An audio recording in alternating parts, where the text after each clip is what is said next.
like when you're flipping a crib, the contractors, they work for you. Mm-hmm. So they're the whole communication thing, like you not communicating with me or getting an attitude like I'm a burden on you for asking you what's going on. It's just like, nah, I don't conduct business like that. So that's where you notice the difference in professionalism. For sure. 100%. So you're and then it's just like, okay, send me the receipts. You're not sending me itemized receipts. I'm like, so where are you getting these charges from? Mm-hmm. It was just too much. And I didn't, my biggest problem was like, bro, you're playing with not only my money, but my parents' bread. Yeah.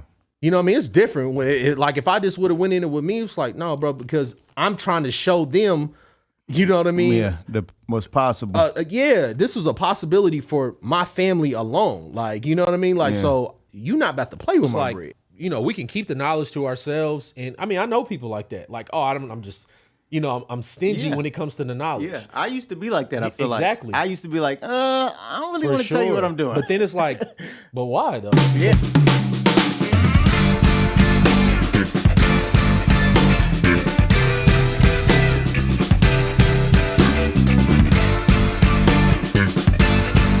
I'm thinking them wealthy thoughts, baby. Everything about you.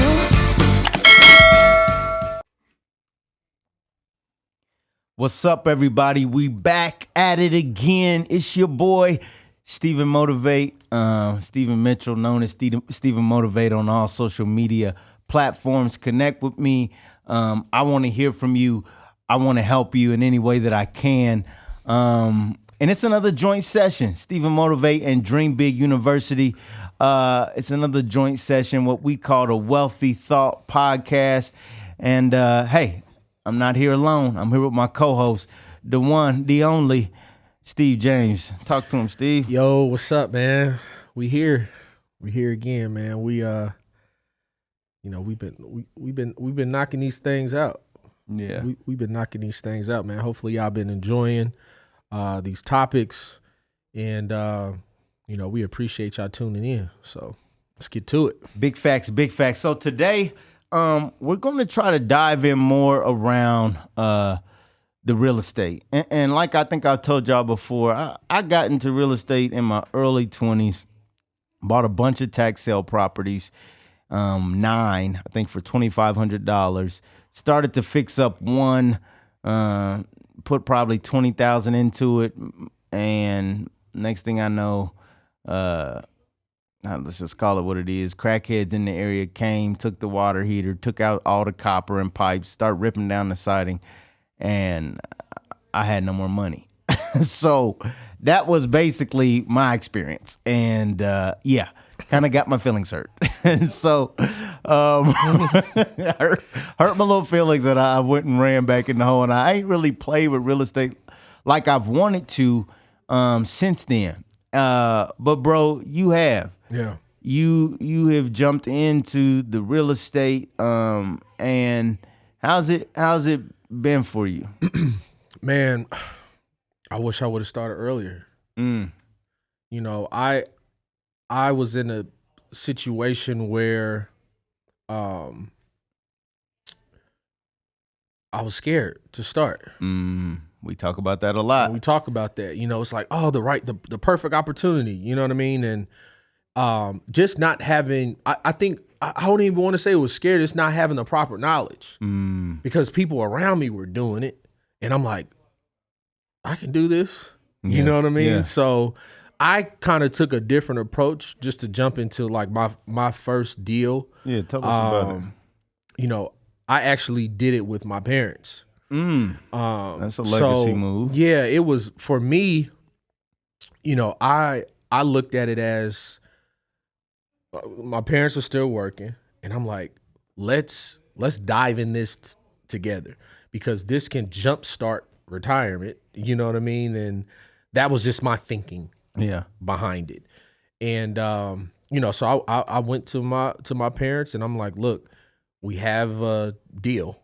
You know what I mean? We have a deal on the table. We end up getting a duplex. It was a 3,800 square feet duplex. So back up though. What, you had a deal on the table. When was you looking for deals? I was active. Like once I knew I was ready. What happened to make, you know, what did you see?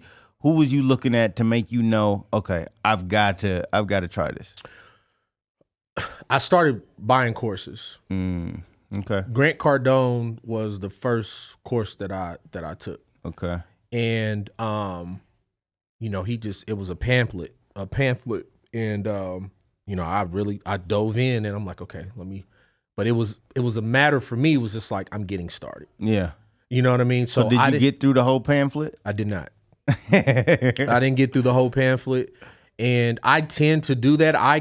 You got enough. I got enough. Yeah, I got enough where it was like, this is all I needed. Like, because I seen it, I read it. I'm like, okay, I got past this, and I'm like, all right, let me just get, because that's the bar.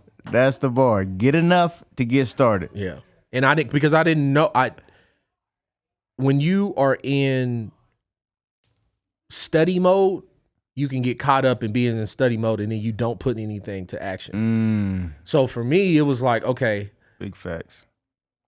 Let me focus on residential. You know what I mean? So that was my thing. So I'm looking at deals, and I stay on Zillow. I look at Zillow like social media. Okay. Let me see what deals is going on. Let me see what, foreclosures is at, whatever. So I ended up getting a wholesale deal. So someone had the property. I reached out to him. It was like, I'm interested. Like, I'm ready. Mm-hmm. So it was a duplex. It was in an area that they're gentrifying, right? Yeah. So, and we got it for $90,000.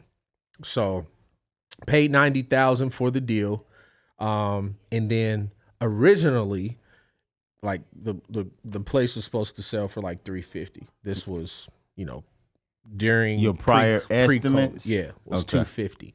So we were at 90, and we were supposed to be at $250 for the rehab. Okay, $250 for rehab, $350 for the sale price. Yeah, no, $450 for the sale price. Okay, $450 for the sale price. $450 was for the rehab. what we originally. Yeah, I said $350. $450 was the. So we were at whatever that is. Yeah, $290. So $250 plus 90 is what? That's like, yeah. Well, no, $340. $340. Yeah, $340. Yeah, because it was supposed to be $100,000 spread. Okay, so get into it, mm-hmm. demo it, roof problems.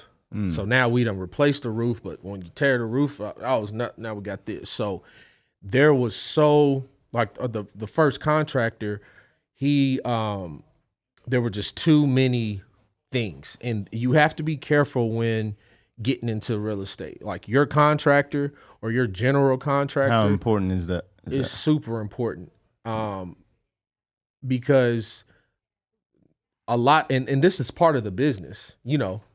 A contractor is going to put or GC is going to put an extra fee on whoever the contractor is doing the work. Right. So let's say roofing is $6,000, they might put another $1,000 on it. That's how they make their money. It's part of the game. Yeah, I get that. yeah. I didn't have a problem with that. Long as my spread was what my spread was supposed to be, I didn't care. I don't like, when it comes to this, like, a lot of people pocket watch. Yeah, we talk about that. And it's like, in this game, you can't pocket watch. Yeah, don't count nobody else's pockets. Don't count your no one own. else's budget. Focus on what the end goal is. Yeah. So whatever the selling price is, as long as you're staying under budget. Now, of course, you want to make sure you're getting itemized receipts, so you're not getting screwed over. Right.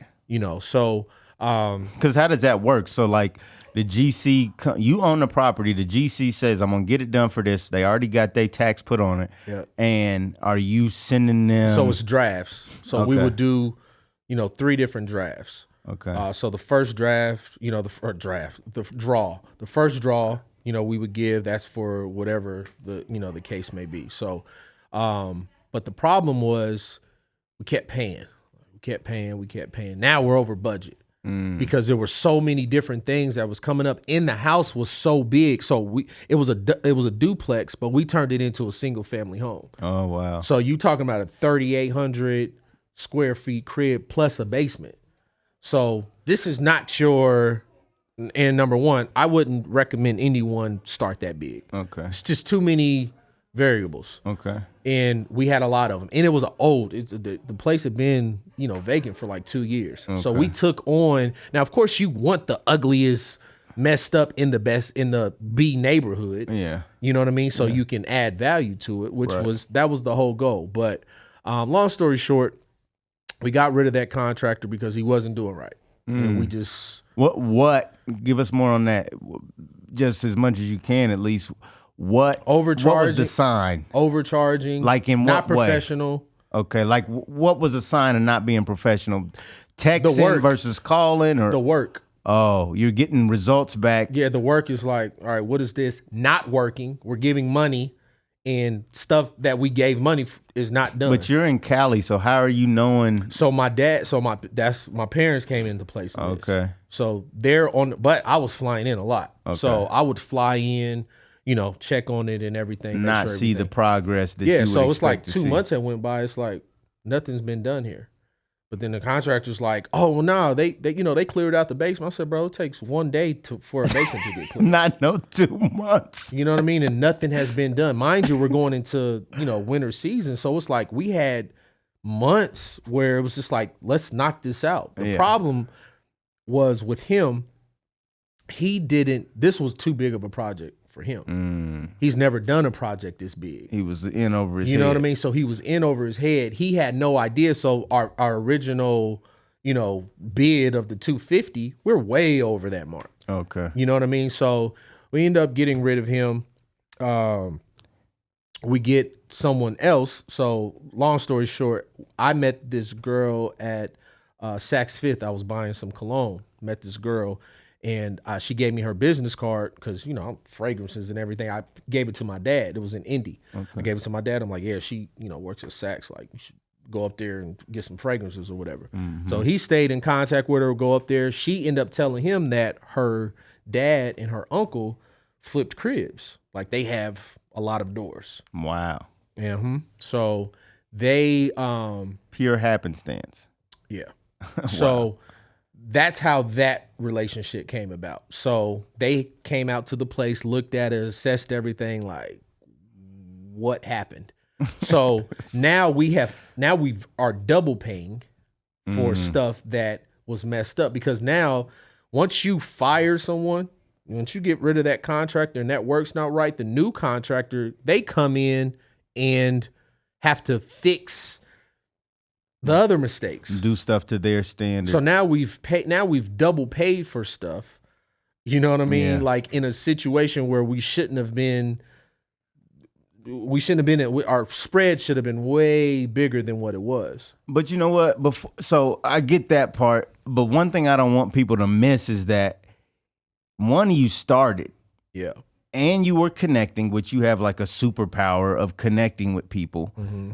And because you had something already going, the fact that you met somebody or your dad kept that relationship going, and you had new contractors that you could come, and they had already had an opportunity to like help you. Right. So I love the fact that we talk about starting a lot and how important it is to start, and the fact that because you started, even though it was a headache, that is basically what was necessary for you to get to this next contractor. For sure. And I don't that's the thing with this business. Like, you have to, for your first deal, you're going to go through ups and downs because you're learning. Mm-hmm. I learned so much in that first deal. It's a wrap when it comes to real estate. Mm-hmm. Like, I'm literally ready to shift my entire focus into that, because it did something to me to know, like, number one, now I have a great contractor. Mm. You know what I mean? So to have that relationship and because it never was a capital problem.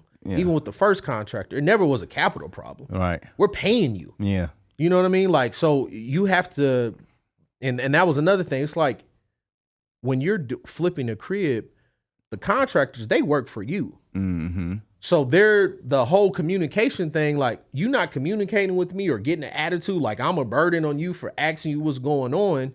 It's just like, nah, I don't conduct business like that. So that's where you notice the difference in professionalism. For sure. 100%. So then it's just like, okay, send me the receipts. You're not sending me itemized receipts. I'm like, so where are you getting his charges from? Mm-hmm. It was just too much. And it's quickly, and I have a problem because not only is it my money, I bought the crib. So I bought the crib.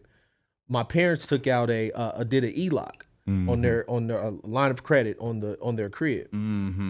That's how we use that for the rehab money. Okay. So it was a perfect situation. Yeah. But the problem is, once we got into the new contractor, it was just like, now we're overpaying for. I mean, for the first one, we're overpaying for stuff. COVID hit, so now wood was double. Yeah. So a garage may cost $15,000-$20,000 to build. Now it's $30,000. Wow. You know what I mean? So now we're over. It's because it's COVID. Right. There's nothing you can do with that. All price, everything was up. But long story short, the new contractor, he came in, buttoned everything up, got us out of there. Now, mind you, this was an 18-month process. So we stressed out for 18 months. You know what I mean? Because it's like, we're seeing this product, but it's like, it's not done yet. You know what I mean? Like, now we're paying on that loan. So not only do we have, like, we didn't pay any money out of pocket because, I mean, we paid money out of pocket because I bought the crib. But the line of credit, we still paying on that loan. Right. So now we have to keep every month Servicing we're paying that debt. Yeah. You know what I mean? So that part of it was stressful on me and my parents because we're looking at it like, okay, we're still paying this, we're not done, and we're still paying out. So the new contractor, man, he got us together. I ended up the agent who ended up selling the house. We ended up having a lot that came up, and my buddy called me and was like, "Hey, there's this lot over here for sale. You should come check it out." So you're still finishing this crib. The crib is done. Oh, the crib is done. The crib is done, but we get a call. But you haven't sold it yet. We haven't sold it yet. Okay. It's on the market. It was only on the market for 8 days. Oh, wow. So we get a phone call like, "Hey, come over to this spot and check this lot out." The lot was $10,000, but we can build a brand new crib on it. Mind you, we haven't done a brand new crib. Yeah. But my thing was, I don't want to do flips no more. I want new builds because I'm seeing my buddies do new builds. Okay. So I shifted into that because it's like, now we don't have to, when you have a blueprint of something new, you can't mess up. Right. It ain't a bunch of run over costs. It's not like, this is what the cost is going to be to build the crib. Right. So there is no new roof that needs to be installed or, it's just stuff, unseen things. Yeah. Which happens in flips, especially older cribs. Yeah. This crib was in the, 1940s or whatever. Yeah. Get the lot. My buddy had his real estate agent come over to see how much we can get for the lot once it's done. So me and him were talking, and I'm like, man, I got a crib over on Broadway. You know what I mean? I want you to come check it out. He's like, kind of busy right now. He's like, but I'll go over there. Goes over to the house, looks at it, and was like, bro, I've been wholesaling deals over here on Broadway for a while, and I have not seen a product like this. Now, mind you, this is our first encounter. Yeah. So me and him are still cool to this day. He's, we're doing deals together currently. Yeah. But it was that moment when it's like, okay, we can get, you're probably not going to be able to get, I think we were trying to sell it for like $450, but like, probably not going to get $450. You probably can get like $375. Mind you, we're in it at this point, $350, I want to say. So we went like over budget. Yeah. So I'm like, they're like, yeah, you probably can get like $375. And I'm like, it's over. We'll Airbnb it, refi it out, Yeah.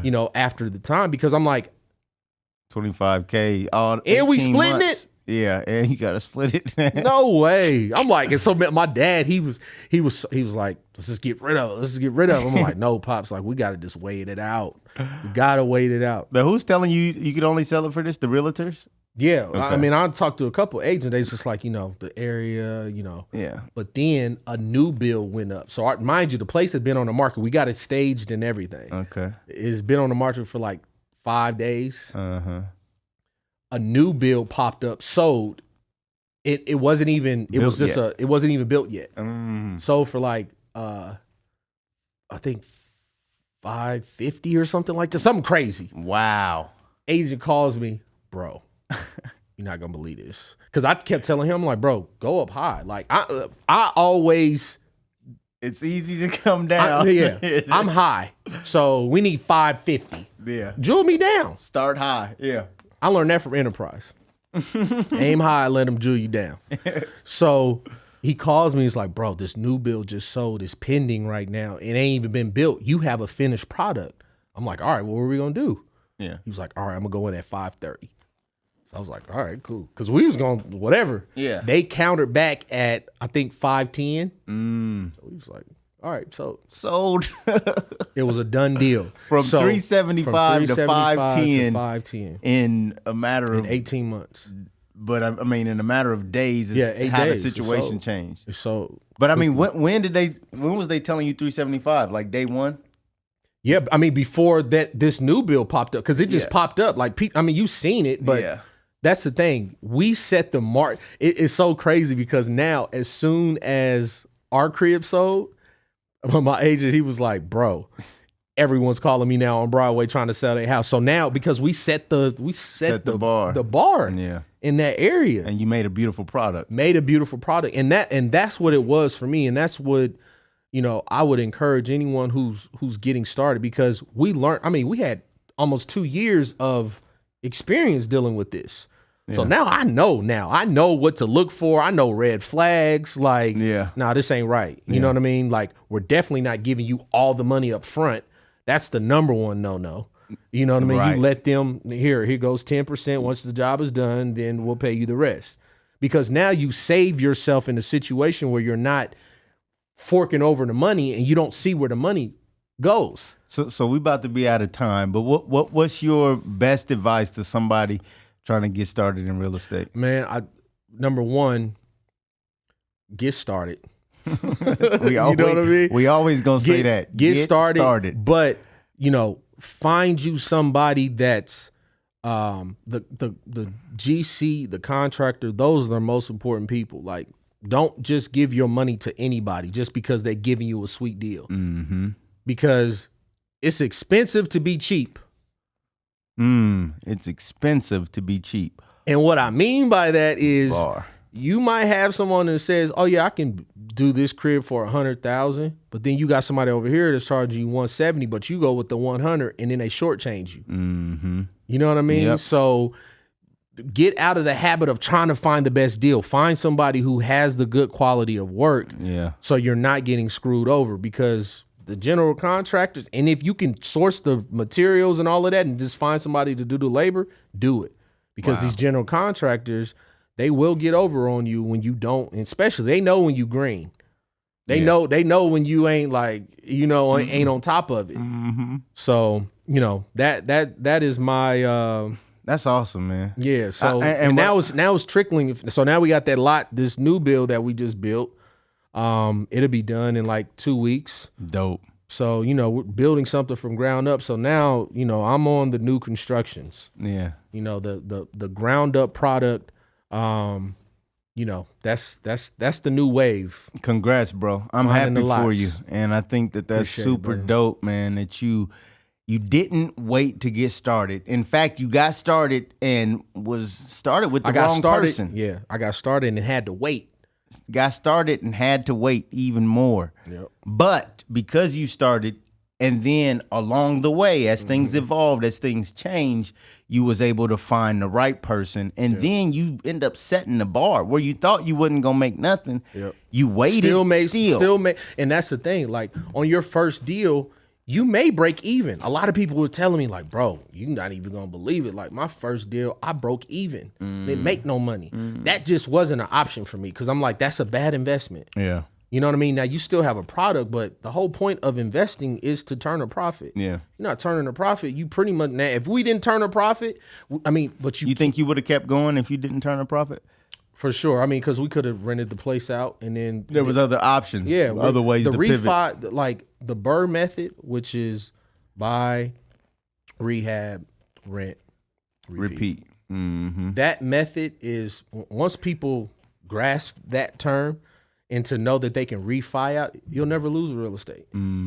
You know what I mean? Because you can always pull your money. You can always pull 70 to 80% out of the deal. Right back out. So knowing that, now you use that to go get another one. And you just keep doing it over and over and over again. Beautiful. Yep. So and then to make things better, you have to realize that having a team of people that you can trust, that's why it was so crucial for, with my parents, because my biggest problem was like, bro, you're playing with not only my money, but my parents' bread. Yeah. You know what I mean? It's different. Like if I just would have went in it with me, it's like, no, bro, because I'm trying to show them, you know what I mean? Yeah, what's possible. This was a possibility for my family alone. Like, you know what I mean? Like, so you're not about to play with my bread. Right. You're just not going to get this work. Yeah. And, now it's just like once you find a good contractor, you pay them well and you stick with them because they're the one who's giving you that finished product. And at the end of the day, the contractor is the most important part. And you don't want them to shortchange you. If they feel like they shortchange you, they might shortchange and cookie cut your place. And now, you losing on the deal when you sell it because some things are not right. So yeah, that would be my thing, man. But real estate is, I wish I would have got started earlier. That's all I say. And because you don't want, this could have detoured us for going forward. We could have been like, you know what, I'm done. And that's a lot of times that's what happens, because a general contractor will get over on you, and then you're like, I don't want to do this. Yeah. Most people throw in the towel. They like, I'm done.